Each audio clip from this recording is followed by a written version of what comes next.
Hindi naman natatakot si incoming PNP Chief Ronald De La Rosa sa banta ng mga drug lord laban sa kanya. Mula sa Camp Crame, may report si Lea Ilagan live.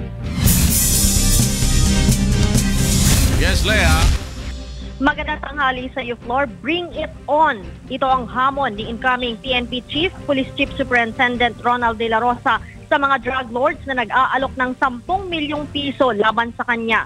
Ayon kay General De La Rosa, may nasagap siyang intelligence report na nag-meeting na ang mga drug lords na nakakulong sa New Bilibid Prison upang maglatag ng tig 10 milyong piso laban sa kanya at kay President-elect Rodrigo Duterte. Ito aniya ay kasunod ng pahayag ni Digong na pabuyang 5 milyong piso para sa mga makahuhuli at makapapatay sa mga sindikato ng ilegal na droga.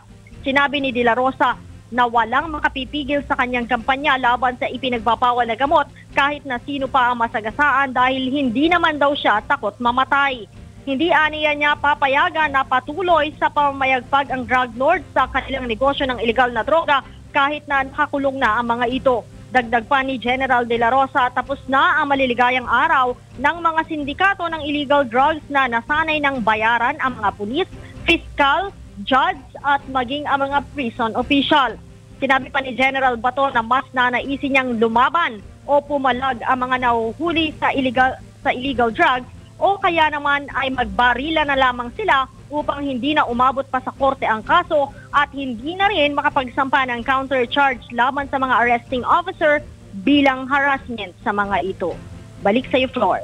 Lea Ilagan, nagulat mula sa Camp Crame.